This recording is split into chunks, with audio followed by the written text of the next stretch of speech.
ఆయన సమాధి చేయబడెను. లేఖనముల ప్రకారము ఆయన 3వ దినమున లేపబడెను. ఇది సత్యం, ఇది ట్రూత్. ఎవరైతే దీనిని గట్టిగా పట్టుకుంటారో వారు ఈ సువార్త వలన రక్షణ పొందువారయుందురు. అది ఈ 4 వచనాల్లో మనకి తెలియపరచబడిన సంగతి. కాబట్టి ఇది కాకుండా మరి ఒక విధానంలో రక్షణ పొందుదాం, లేకపోతే మరి ఒకటి చెప్పాడంటే వాడు శాపగ్రస్తుడు అగునుగాక, అంతే.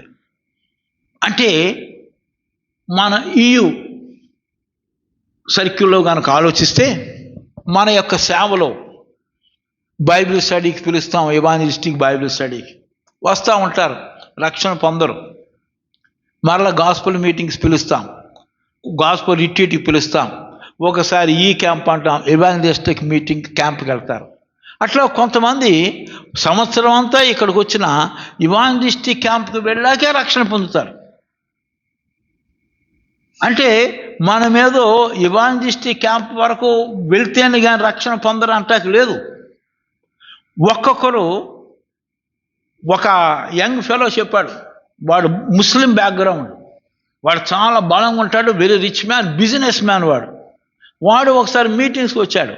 నేను అవుట్ ఆఫ్ క్యూరియాసిటీ అడిగాను, ఎట్లా రక్షించబడ్డావు నువ్వు అన్నాను. Is a Muslim but very young man, very rich man, ఎట్లా వీడు రక్షణలోకి వచ్చాడంటే చెప్పాడు, ఒక రోజున లంచ్ బ్రేక్లో నా క్లాస్మేట్ నాకు సువార్త చెప్పాడు, అంతే స్పాట్లో రక్షించబడిపోయాడు వాడు.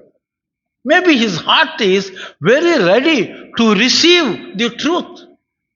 ఆయన నీ యొక్క చరిత్రను చేశాను, అబద్ధాలు ఆడాను, అమ్మ నాన్న ఎదిరించాను, నా హృదయంలోనే ద్వేషాలు పగలు ఉన్నాయి, వాటికి దేవుని కుమారుడు వెల చెల్లించేశాడు అని చెప్తా ఉంటుంటే ఇమ్మీడియట్గా ఆయనకు హత్తుకుపోయింది. ఆయన సమాధి చేయబడి నీ పాపాలంటే సమాధి చేసేశాడు. ఆయన తిరిగి లేవడం ద్వారా తన నీతిని ఇచ్చేశాడు. ఆయన ఏంటంటే అవన్నీ హత్తుకుపోయింది. ఆ క్షణములో వాడు మారు స్పందించాడు. Some people are born again like this. But కొందరు ఉంటారు. మనకి ఈ కొనియలో జరిగినది ఏమనగా 14వ అధ్యాయం అపోస్తుల కార్యాలు, పౌలు తేటగా బోధించినందున అనేకులు విశ్వాసముంచిరి. అంటే ఆ వాక్యం వింటా ఉన్నారు, వారికి ఆ విశ్వాసం కలిగింది. మా పాపములన్నీ కొట్టివేయబడ్డాయి, ఎందుకంటే యేసుక్రీస్తు ప్రభు రుణం చెల్లించేశాడు, అన్నీ సమాధి చేయబడ్డాయి, ఆయన తిరిగి లేవడం ద్వారా మాకు ఆ యొక్క నూతన జీవం ఇచ్చేశాడు అని చెప్తుంటే yes yes yes that is print అయిపోయింది. వాళ్ళ మీటింగ్ అయిన తర్వాత డెసిజన్ తీసుకోలేదు, మీటింగులో వాక్యం చెప్తా ఉంటేనే రక్షణ పొందేశారు. కొంతమందిలో అలాగ జరుగుద్ది. ఫైనల్గా జరిగేది ఒకటే, ఆయన అంగీకరించటమే. అయితే కొంతమందికి వాళ్ళ హార్ట్ చాలా హార్డ్గా ఉంటుంది. ఒక్కొక్కసారి వాళ్ళు కొన్ని బ్యాక్గ్రౌండ్స్ని బట్టి సరిగ్గా వాళ్ళు యాక్సెప్ట్ చేయలేరు. అందుకని దేవుడు వాళ్ళని కొన్ని ప్రాసెస్ లాగా తీసుకెళ్తాడు. బైబిల్ స్టడీకి వస్తారు, వింటారు, వాడి క్వశ్చన్స్ ఉంటాయి, మరలా ఇంకో 1 year అవుద్ది, 2 years అవుద్ది, ఒక ఎవాంజలిస్టిక్ క్యాంప్కి వెళ్తాడు, వింటాడు. But A time has come, దేవుని యొక్క ఆత్మ ఎప్పుడూ పనిచేస్తాడు, కానీ వాడు రెస్పాండ్ అవ్వడు చాలామంది, బికాస్ ఆఫ్ అవర్ బ్యాక్గ్రౌండ్స్. కొంతమందికి పగ ఉంటుంది, కొంతమందికి ద్వేషం ఉంటుంది, కొంతమందికి అపవిత్రమైన జీవితం ఉంటుంది, కొంతమంది మొండితనం ఉంటుంది, కొంతమందికి లాజికల్గా మాట్లాడతారు, ట్రూత్ని యాక్సెప్ట్ చేయలేరు. ఉన్న బ్యాక్గ్రౌండ్ బట్టి ఒక్కొక్కడిని దేవుడు ఎట్లాగా వెదికి రక్షిస్తాడో మనకు అర్థం కాదు. ఒక పాస్టర్ గారు 80 ఏళ్ళు దాటిన తర్వాత మారు మనసు పొందాడు. 80 అంటే దేవుడు 80 years ఆయన కొడితే అని కానీ అంగీకరించలేకపోయాడు. That is his background. ఏం చేద్దాం? కొంతమంది చాలా స్వనీతిగా ఉంటారు. అంటే స్వనీతి అంటే ఒకడికి లంచం ఎవరు, ఒక అబద్ధం ఆడరు, లేకపోతే ఒకరికి అన్యాయం చేయరు, ఏదైనా చాలా స్ట్రిక్ట్గా ఉంటారు. వాళ్ళని విశ్వాసులైన వాళ్ళు వాడుచు ఎట్లా ఉంటాడు, నేను అట్లా లేను. కొంతమంది స్కూల్కి టీచర్ అయ్యి లేట్కి వెళ్తారు, నేను ఎప్పుడు లేట్కి వెళ్ళను. ఒక్కసారి కూడా ఒకరి లంచం పుచ్చుకోలేదు నేను ఆఫీసర్ అయి ఉండి. అట్లాగే వాళ్ళు చాలా స్ట్రాంగ్గా ఉండి మేము చాలా నీతిమంతులు అనుకుంటారు. కాబట్టి వాళ్ళని పరిశుద్ధాత్మ దేవుడు ఒప్పిస్తున్నా వాళ్ళు ఒప్పుకోరు. సో అట్లాగా బ్యాక్గ్రౌండ్ బట్టి ఒక ఆయన నాకు తెలుసు, స్టేషన్ మాస్టర్. ఆయన very very honest man, very honest man. నిజంగా నాకు ఆశ్చర్యం అది. ప్రతి ఒక్కరు కూడా వాడి దగ్గర పెడితే స్టేషన్ మాస్టర్ చాలా డబ్బులు, ఎప్పుడు డబ్బు ఆయనే ఇస్తాడు అవసరం అయితే. ఆయనకు ఇప్పుడు 90 ఏళ్ళు వచ్చి ఇంకా బతికే ఉన్నాడు. సంభవ్ నేను పాపాత్ముడని ఒప్పుకోలేడు ఆయన. అయినా మేము ప్రార్థన చేస్తున్నాం ఇప్పుడైనా ఆయన మారుమనసు పొందాలని. అంటే ఎందుకంటానంటే ఒక్కటే సువార్తను అంగీకరించడం ఒక్కటే రక్షణ కారణం. కానీ అందరూ అంత త్వరగా వాళ్ళ యొక్క బ్యాక్గ్రౌండ్స్ బట్టి ఎందుకో మనకు చెప్పలేను నేను. పౌలు గారికి ఎన్నిసార్లు స్టెఫెను అంత కళ్ళ ముందు అలాగ కనిపించాడు. ఆయన యొక్క మరణం చూశాడు. ప్రభువుని గురించి దేవుని కుమారుడు నిలబడి ఉన్నాడు అన్నాడు. ఏమీ చేంజ్ లేదు మనవాళ్ళు. రాళ్ళ పెట్టి కొట్టే వారికి సపోర్ట్గా నిలబడ్డాడు. వాళ్ళ బట్టలను ఆయన కాపడం, నో చేంజ్ ఇన్ పాల్. చివరికి దేవుడు మహా వెలుగుతో దెబ్బ కొట్టాడు, గుర్రం నుంచి కింద పడ్డాడు. అప్పుడు కానీ his heart is not opened. చూసారా? అంటే such a hard man that fellow, పరిసైడు అయిన పౌలు. అయితే ఒక రోజున నదీ తీరాన్ని ఏదో 10 మందో 7గురు స్త్రీలు వచ్చారంట. పౌలు అక్కడికి వెళ్ళి జస్ట్ సువార్త చెప్తా ఉన్నాడు. నెమ్మదిగా కొద్దిమంది. లూదియా హృదయము తెరవబడింది. She was Born again. ఎవరు అంటే ఆమె ఓదాపొడి. ఓదాపొడి అంటే ప్లీజ్ అండర్స్టాండ్, ఆ దినాల్లో ఓదా రంగు వస్త్రం వేసుకున్నాడు అంటే వాడి కింగ్ అయి ఉండాలి. ఓదా రంగు చాలా ఖరీదైంది. అందుకే ఓదా పొడి అంటే ఎక్స్ట్రీమ్లీ కాస్ట్. అంటే ఉదాహరణ చెప్పాలంటే చాలా రిచ్ పీపుల్, కింగ్స్గా మాత్రమే వాళ్ళు ఓదా వస్త్రాలు ధరించుకునేవారు. ఎందుకంటే ఇప్పుడు ఆర్టిఫిషియల్ కలర్స్ అప్పుడు లేవు. ఒక్క ఓదా రంగు ప్రొడ్యూస్ చేయాలంటే నత్తగొల్లల నుంచి చాలా చాలా హెవీ వర్క్ చేస్తేనే కానీ ఓదా రంగు వచ్చేది కాదు అప్పుడుకున్న టెక్నాలజీ ప్రకారంగా. అంటే ఓదా రంగు ఆమె వ్యాపారి అంటే అర్థం ఏదంటే, ఇప్పుడు కొంతమంది మోటార్ సైకిల్ అమ్ముతూ ఉంటారు, మరి కొంతమంది కార్లు అమ్ముతూ ఉంటారు. కార్లు మామూలు కూడా కొనుక్కుంటారు, ఆర్డినరీ పీపుల్. కానీ ఏరోప్లేన్లు వాడు అమ్ముతున్నాడు. ఎవడు కొంటాడు? ఏలూరులో ఎవడన్నా కొనగలడా ఏరోప్లేన్ కొనుక్కున్నా అంటే వాడికి మరలా వాడు హైవేస్ కొనాలి, వాడు అక్కడ మరలా కొనాలి. కాబట్టి వెరీ ఫ్యూ మెంబర్స్. ట్రంప్కి ఓన్ ఏరోప్లేన్ ఉంది, వాడు కొనుక్కుంటాడు, అంత డబ్బు ఉంది ఆయన. అలాగా ఇండియాలో ఫ్యూ మెంబర్స్ మాత్రం ఏరోప్లేన్ కొనగలరు. She is such a rich woman. ఎవరు? లిడియా. ఆమె గారు అలాగ వింటా ఉంది, ప్రభువా నా పాపాలన్నీ క్షమించేశావు, నా పాపాలన్నీ సమాధి అయిపోయాయి, నీ నీతి నాకు ఇచ్చేదో, థ్యాంక్ యూ ప్రభువా అందంతే. ఎంత విన్న వెంటనే ఆ కార్యం జరిగిపోయింది. మరి పరిసైడుగా ఉన్న సౌలుకైతే జరగలా. ఎన్నో దెబ్బలు ఫైనల్గా ఆఖరి దెబ్బ పడితేనే కానీ అతను రక్షణ పొందలేదు. ఎందుకు చెప్తున్నామంటే ఇది ఒక్కొక్కళ్ళ హృదయం యొక్క పరిస్థితిని బట్టి రక్షణ అనేది కొంతమందిలో సువార్త విన్న వెంటనే జరుగుద్ది. కొంతమందిని దేవుడు చాలా దెబ్బలు కొట్టాలి, అప్పుడు కానీ వాళ్ళు రక్షణ పొందరు. బట్ ఏది ఏమైనా అందరికీ మాత్రం ఫైనల్గా ఒక్కటే, ఎవరైతే ఆ సువార్తను గట్టిగా పట్టుకుంటారో. అంటే ఆయన నా పాపాల కొరకు వెల చెల్లించాడు, నా పాపాలు కొట్టివేయబడ్డాయి, ఆయన సమాధి చేయబడ్డాడు, నా పాపాలు సమాధి అయిపోయాయి, ఆయన తిరిగి రావడం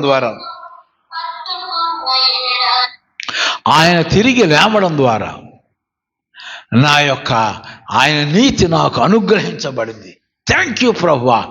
అది దేవుని ఆత్మ వల్ల ఆ విశ్వాసం ఎవరిలో కలుగుతుందో వారు రక్షించబడతారు.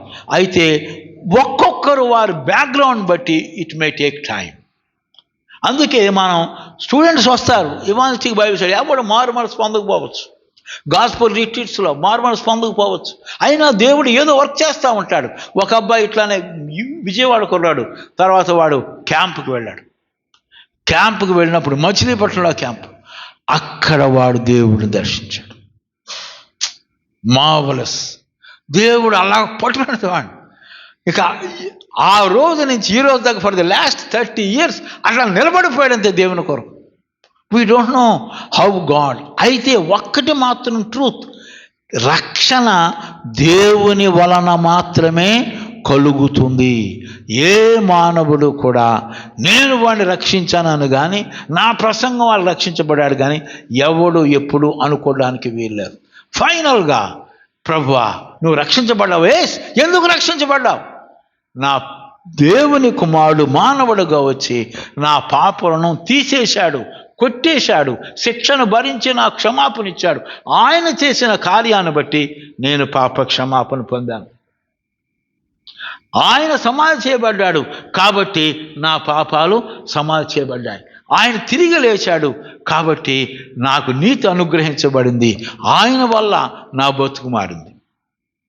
ఇందాక మనం పాట పాడుకున్నాం, ఉన్న పాటున వచ్చుచున్నాను నీ పాద. ఆ గసటు కడిగి అదే పాట ఏంటది, ఒకసారి ఉండదు.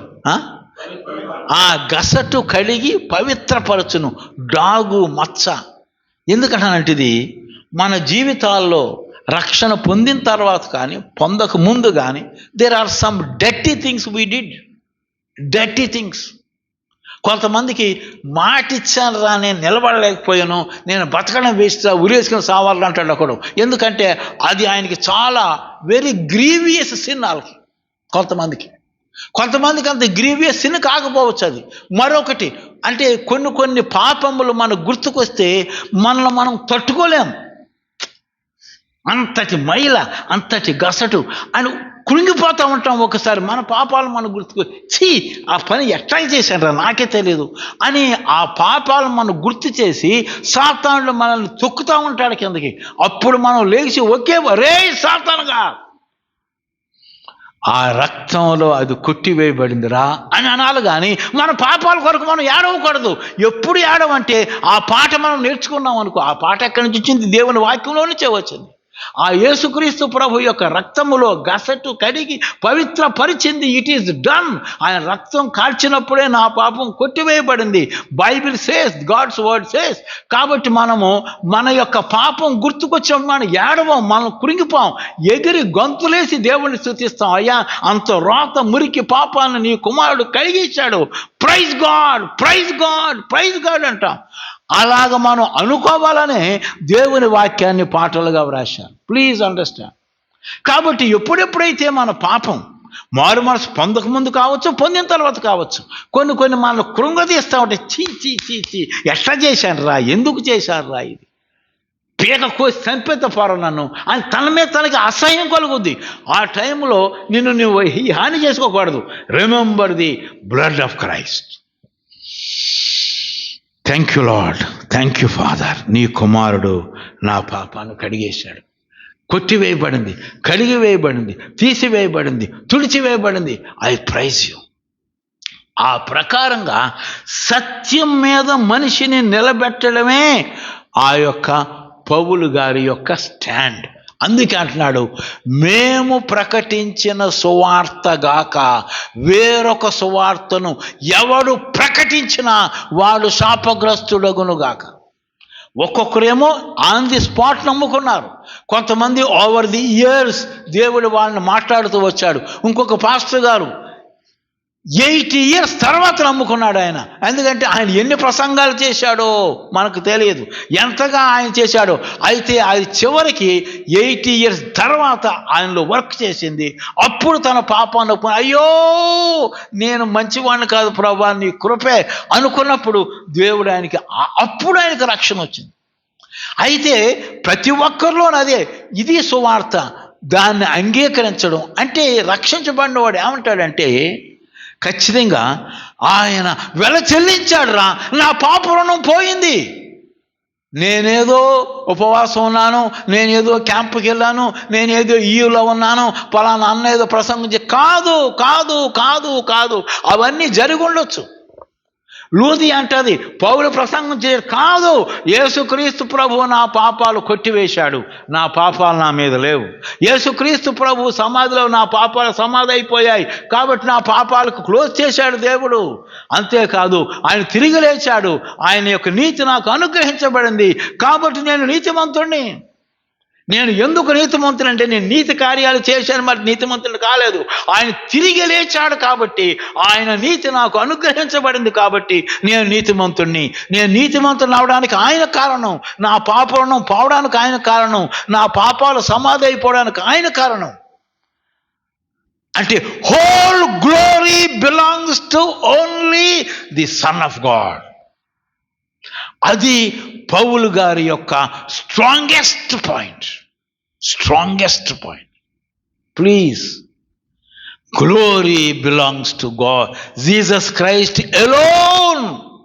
అంటే మరి యొక్క సువార్త అంటే వీళ్ళు పలానా దానియేలయ్య గారు వాక్యం చెప్పినప్పుడు నేను రక్షించబడ్డాను, భక్త సింగయ్య గారు నోరు మై అంటాడు దేవుడు, నోరు మై అంటాడు. డాక్టర్ గారు వచ్చాడంట, సర్జరీ చేశాడంట, ఆపరేషన్ బాగా అయిపోయిందంట, ఆమె పూర్తిగా హీల్ అయిపోయిందంట. ఆమె వెళ్ళి ఆపరేషన్ థియేటర్లోకి వెళ్ళి ఆ కత్తి పట్టుకుని ఈ కత్తి వల్లే నా యొక్క ఆపరేషన్ సక్సెస్ అయింది అన్నదనుకో. డాక్టర్ గారు ఆ కత్తి పెట్టే కోసాడు ఆమె కడుపుని. ఫూల్ అంటారా, బుద్ధి లేదురా నీకు? పలానా డాక్టర్ గారు ఎంత స్కిల్ఫుల్గా చేశారండి, ఆపరేషన్ ఎక్స్ట్రీమ్లీ సక్సెస్ఫుల్ అంటారా? ఫలానా కత్తి కోసింది కాబట్టి. అంటే వాడు ఎంత బుద్ధి లేనాడు. కాబట్టి పౌలు అంటాడు నోర్మై అంటాడు, అంతే, నోర్మై. ఒకే ఒక కారణం, నువ్వు నీ పాపాలు క్షమించబడ్డాయి. Yes, what is the base? Son of God paid my price. నా రుణాన్ని దేవుని కుమారుడు తీర్చాడు, నా పాపలను నా మీద లేదు. నాలో ఉన్న పాపాలు పనికి మాలినవి, గసటు అంటే ఆ మైల ఆ యొక్క ఉన్నది, అది ఆయన పవిత్రపరిచాడు. ఒకసారి నేను ఒక వ్యక్తితో మాట్లాడుతున్నాను. అంటే పాపం అంటే ఒక్కొక్కరికి ఏ ప్రకారంగా ఉంటుందో చెప్తున్నాను. చాలా చాలా పైయస్గా చిన్నప్పటి నుంచి పెరిగాడు ఆయన. కొంచెం వెల్ టు డూ ఫ్యామిలీ. బయటికి లుంగి కూడా కట్టుకోరు వాళ్ళు, పైజామా అంత సెన్సిటివ్. లుంగి కొంచెం ఆక్వర్డ్ ఉంటుంది, అది కూడా కట్టరు. పైజామాలు వేసుకుంటారు కొంచెం డీసెంట్గా ఉండాలని. వాళ్ళ ఊర్లో జాతరలాగా జరుగుతుంది. జాతరలా జరుగుతుంటే అక్కడ కొంతమంది స్త్రీలని, భోగం స్త్రీలను తీసుకొస్తారు, రికార్డింగ్ డ్యాన్సులు వేపిస్తారు, ఎందరో ఉంటారు. ఈయన ఒక రోజున అలా వెళ్తున్నాడు. మేబీ అప్పుడు he maybe around 18 years or so. వెళ్తున్నప్పుడు దట్ భాగం స్త్రీలు వీళ్ళని ఊరికి జోకులు వేసినట్టుగా ఈయన్ని కూడా పట్టుకుని ఒక జోక్ వేసింది ఆవిడ. ఈయన బ్యాక్గ్రౌండ్ బట్టి చాలా బజల మాట్లాడుతూ ఉన్నాడు. అంతే, ఈయన వెళ్ళిపోయాడు, అయిపోయింది. మరి ఆమె ఎట్లా ఫీల్ అయిందో తెలియదు. But this man could not tolerate that evil jokes. అయిపోయింది. తర్వాత ఆయన పాస్టర్ ట్రైనింగ్కి వెళ్ళాడు. ట్రైనింగ్ కూడా పూర్తి అయిపోయింది. వాళ్ళు అప్పుడప్పుడు రిట్రీట్ అంటుంది. వాళ్ళకి రిట్రీట్ అంటే అర్థం ఏదంటే ఒంటరిగా ఉండి దేవుని సంగతులు, దేవుని వాక్యాన్ని ధ్యానిస్తూ ఉంటారు. కొంతమంది అయితే జీసస్ క్రైస్ట్ లైఫ్ని మొత్తం ఆయా ఇన్సిడెంట్స్, సువార్తల్లో ఉన్నదంతా ధ్యానిస్తూ ఉంటారు. ఇంక ఏ పని చేయరు, భోంచేస్తారు, ఆ దేవుని వాక్యం మీద ఒక 10 days 8 days అట్లా ఉంటారు. దాన్ని రిట్రీట్ అంటారు వాళ్ళు, పర్సనల్ రిట్రీట్. ఒక రోజున ఆయన ప్రభు అయిన యేసు యొక్క లైఫ్లో ఉన్న ఇన్సిడెంట్ బై ఇన్సిడెంట్, కానాలో ఆయన వివాహంలో నీళ్ళను ద్రాక్షారసంగా మార్చాడు, లేకపోతే బోటు మీద వెళ్తున్నప్పుడు ఆయన సముద్రంలో తుఫాను చోటు గద్దించాడు, ఆగిపోయింది. తర్వాత మరి కుళ్ళిపోయిన ఆ లాజరు శవాన్ని లేపాడు. ఇట్లాగ చాలా ఇన్సిడెంట్స్ ఉంటాయి. అయితే ఒక రోజున ఆయన యోహాను సువార్త 8వ అధ్యాయం చదువుతూ ఉన్నాడు. ఆగిపోయింది. ఒక బజారు స్త్రీ, ఆమె ఒక బజారు స్త్రీ ఫ్రెష్గా ఆమెను పాపం చేస్తుండగా పట్టుకున్నారు. ఒక బజారు స్త్రీ. ప్రభువు, అమ్మా, నేనును నీకు శిక్ష విధింపను, ఇకను పాపము చదివాడండి. అంతే. ఇక ఆయన ఏడ్చాడు. ఎక్కి ఎక్కి ఎక్కి ఎక్కి ఎక్కి ఎక్కి ఏడుస్తున్నాడు. ఆయన దుఃఖానికి ఆపట్లేదు. ఎందుకంటే 10 ఏళ్ల క్రితం జరిగిన ఇన్సిడెంట్ గుర్తుకొచ్చింది. ప్రభువా, నువ్వు మహోన్నతులవు, పరిశుద్ధులవు, నీతిమంతుడవు, దేవాది దేవుడవు, మానవుడిగా వచ్చినప్పుడు ఒక బజారు స్త్రీని నువ్వు ఎంత గౌరవించావయ్యా. నేను ఒక పనికిమాలిని, పాపాత్ముడిని, లోక ప్రకారంగా స్వనీతిపరుణ్ణి, నేను ఒక స్త్రీని అంతగా అవమానించాను, చెడ్డ మాటతో దూషించాను. ఆ మాట అతన్ని పరిశుద్ధాత్మ దేవుడు ఒప్పిస్తుంటే ఆయన దుఃఖం ఆగడం లేదు. ఎందుకంటానంటే కొన్ని విషయాలు కొంతమందికి అసలు పాపమే కాదు.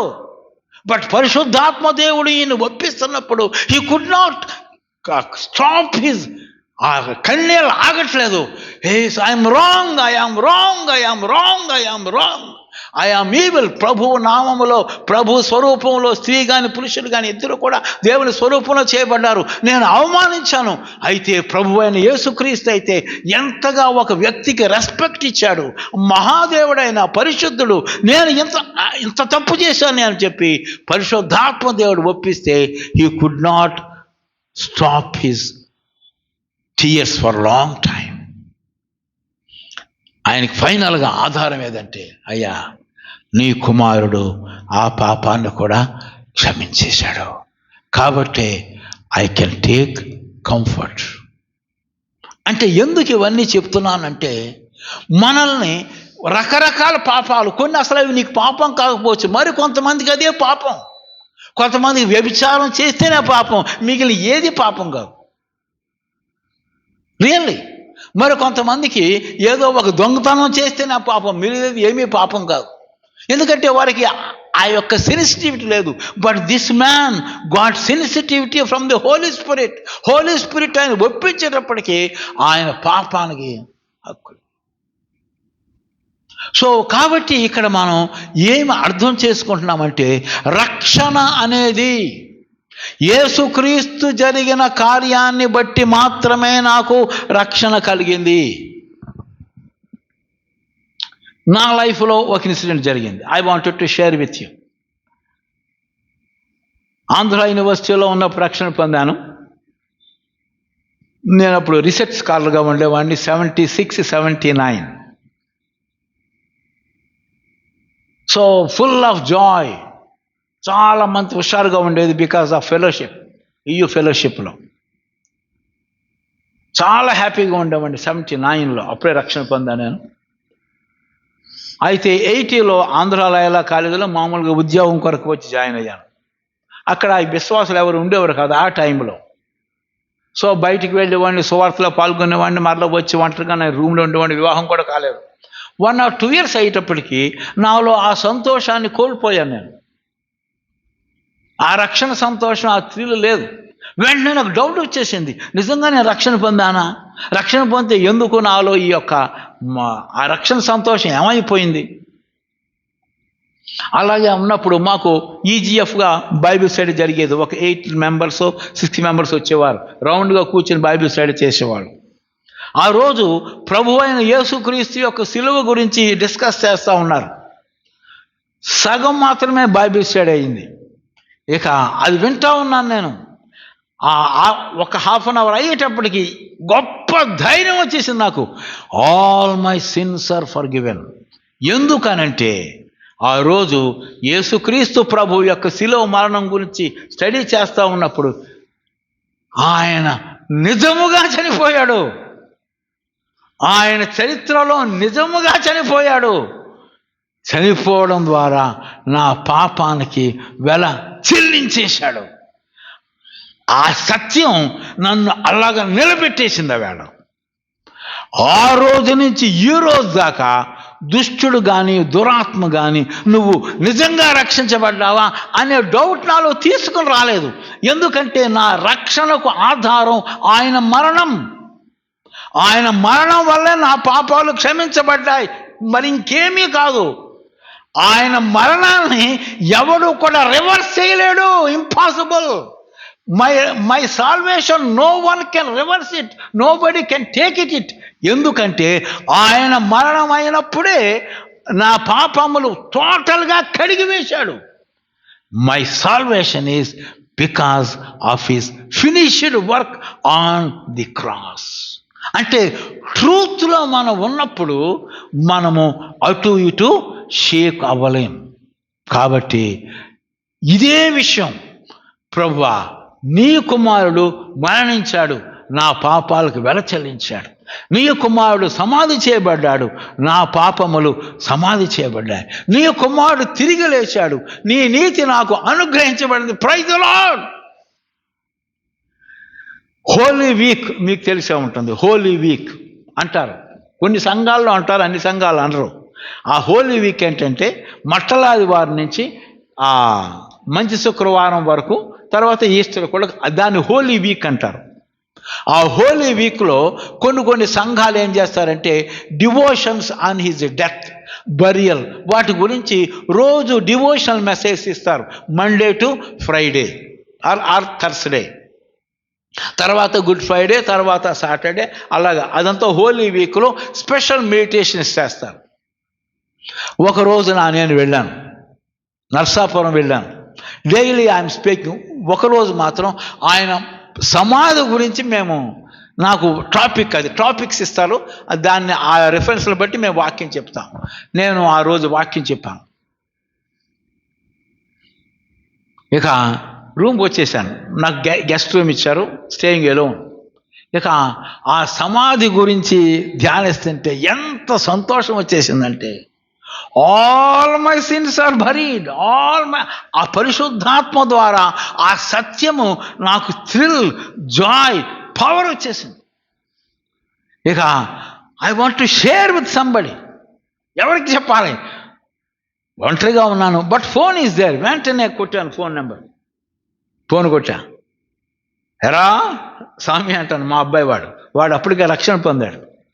ఈయూలో ఉన్నప్పుడు వాడు అంటే స్కూల్లో ఉన్నప్పుడు రక్షణ పొందాడు. ఎందుకంటే ఈయూలో దేవుడు వాడికి భలే హెల్ప్ చేశాడు.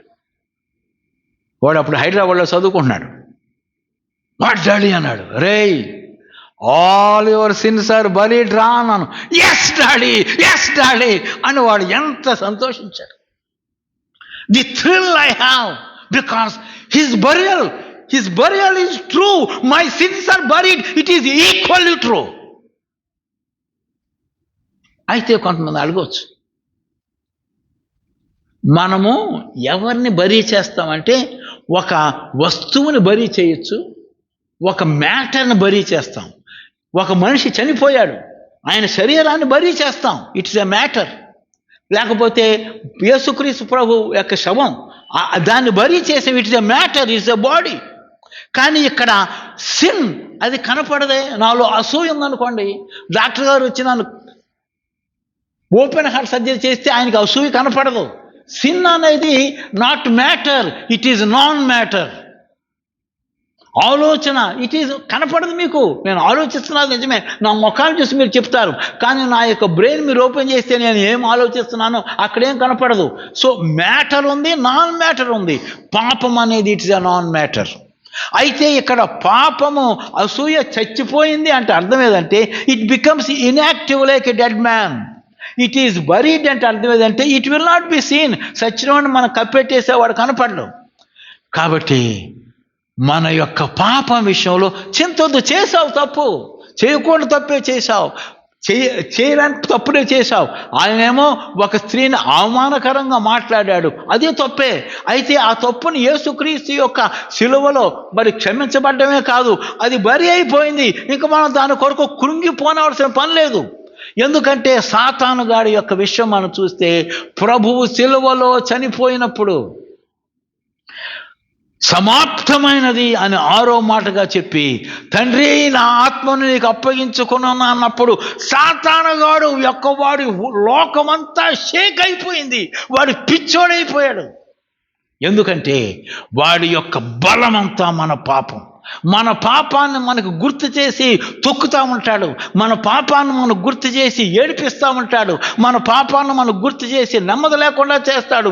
మన పాపాన్ని మనకు గుర్తు చేసి ఉరేసుకోమంటాడు.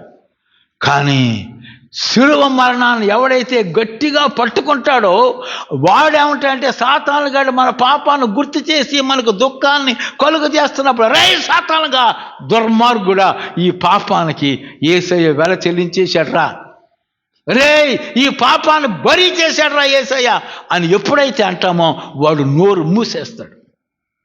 On the day I call him, ఎరా సమీ ప్రభువు, yes daddy, what a joy it is. So కాబట్టి మన పాపములు బరీ చేయబడ్డాయి.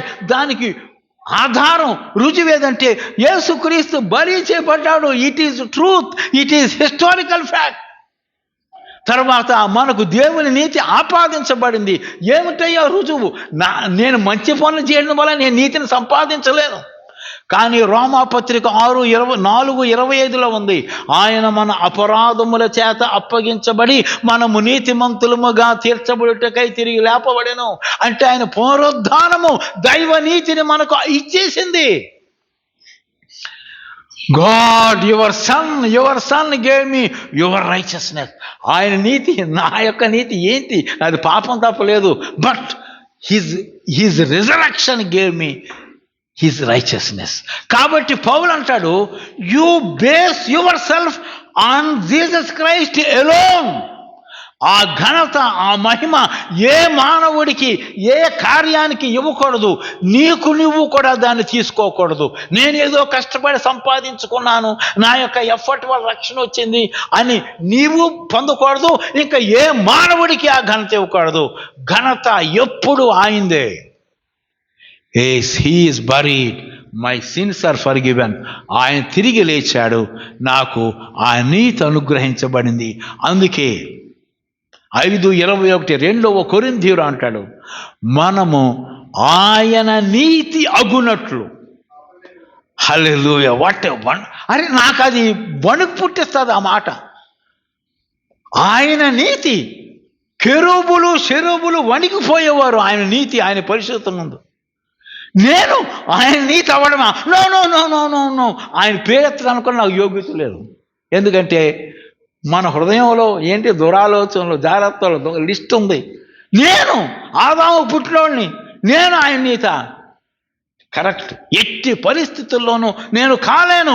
కానీ ఆయన పునరుద్ధానము నాకు చేసింది. That's all.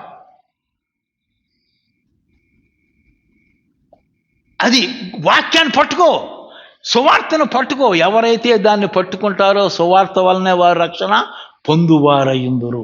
అది మాట్లాడుతున్నాడు పౌలు గారు. రక్షణ విషయంలో glory must be given to God, Jesus Christ alone and alone. గట్టి ఎవడైతే పట్టుకుంటాడో ఈ సువార్తను వాడు రక్షణ పొందినవాడు. కాబట్టి మనమంట తండ్రి దృష్టిలో దేవుని నీతి అయిపోయాం. అంటే ఆయన పునరుద్ధానము ఎంత శక్తి గలది అంటే, ఆదాముకు పుట్టిన మనం, పాపనైజంతో ఉన్న మనం దేవుని నీతిగా మార్చేసింది. That is the power of resurrection. మరలా ప్రభా గసటు కడిగి, నేను అబద్ధాలు ఆడాను, నేను ఫలానా అమ్మాయిని రాంగ్ చూపు చూశాను, ఫలానా అమ్మాయి చిచి చెడ్డ పనులు చేశాను ప్రభా, వాడిని ఎదిరించాను, నేను వాడిని కొట్టాను, లేకపోతే వాడిని ఇచ్చేశాను అంటే యేసు, ఆయన కుమారుడైన యేసు రక్తము ప్రతి పాపము నుండి కడిగి పవిత్ర పరచును. అంటే ఆయన రక్తము ఎంత శక్తి గలదంటే, ఆయన రక్తము మనల్ని ఎంతగా కడుగుద్దంటే మనలో ఏ పాపము కనపడదంట. యేసుక్రీస్తు ఎంత పరిశుద్ధుడో అంత పరిశుద్ధత ఆయన రక్తము మనకిస్తుంది. Power of the blood of Christ. So కాబట్టి నాకు పవిత్రతకి సంబంధం లేదు, కానీ the power of the blood, the power of the resurrection. So దాని మీద మనము నిలబడాలి. That is gospel. ఆ గాస్పులే నీకు బేస్గా ఉండాలి నీ రక్షణ విషయం మాట్లాడి. ఆయన చనిపోయాడు, నా పాపము క్షమించబడింది. ఆయన రక్తము కార్చాడు, నా పాపము కడిగి వేయబడింది. ఆయన సమాధి చేయబడ్డాడు, నా పాపము సమాధి అయిపోయింది. ఆయన తిరిగి లేచాడు, ఆయన యొక్క నీతి నాకు ఆపాదించబడింది. Glory to God. నా రక్షణకు ఆధారం ఆయనే, నా రక్షణ కారణం ఆయనే. ఎప్పుడైతే దాన్ని మనం గట్టిగా పట్టుకుంటామో, ఇప్పుడు రక్షణ జీవితం జీవించడానికి మనం ప్రయత్నం చేస్తే మన సొంత శక్తితో ఓడిపోతూ ఉంటాం. ఇందాక మనం చదువుకున్నాం. అప్పుడు ప్రభువా నేను పోస్ట్పోన్మెంట్ చేస్తాను, పోస్ట్పోన్మెంట్ పాపా నుంచి నువ్వు ఒక్కడివే విడిపించగలవు. రక్షణ ఎట్లాగ ఉచితంగా నీ నుంచి వచ్చిందో, ఇదిగో ఈ పాపము నుంచి నువ్వు ఒక్కడివే నన్ను విడిపించగలవు. నాకు ముక్కు మీద కోపం అనేది నీ చిత్తము కాదు, ఎందుకంటే కోపం అనేది పాపానికి కారణం. మానవుని కోపము దేవుని నీతి నెరవేర్చదు, దాని నుంచి నీ ఒక్కడివే విడిపించగలవు అని ఆయన మీద ఆధారపడతాం. నా తల్లిని తండ్రిని సన్మానించలేకపోతున్నాను అని మరలా ఆధారపడతాం. కాబట్టి రక్షణ దేవుని వలన కలిగిందని ఎప్పుడైతే నమ్ముతామో, డైలీ లైఫ్లో రక్షణ జీవితం కొరకు కూడా కేవలం ఆయన మీద ఆధారపడతాం. అప్పుడు ఆయన మన చెయ్యి పట్టుకుని డైలీ లైఫ్లో తన మార్గాల్లో నడిపిస్తాడు. అందుకే 23వ కీర్తన 3వ వచనములో తన నామాన్ని బట్టి ఆయన మనల్ని నీతి మార్గాల్లో నడిపిస్తాడు. కాబట్టి రక్షణ is the grace of God, ఉచితంగా పొందింది. డైలీ రక్షణ జీవితం కూడా ఆయన నుంచి మాత్రమే పొందగలం. దేవుని ఆజ్ఞల్ని దేవుని వలనే అనుసరించగలం, దేవుని చిత్తాన్ని దేవుని వలన మాత్రమే మనం చేయగలం. So we depend on him, he works in us. ఆయన మన నీతి మార్గాల్లో నడిపిస్తాడు. Glory to God. ప్రార్థన చేసుకుందాం. ప్రేమగల పరలోకమందున్న మా తండ్రి, సువార్త వల్ల రక్షించబడిన కొరింథీయులకు మరలా సువార్త అంటే ఏమిటో తెలియచేసి వాళ్ళని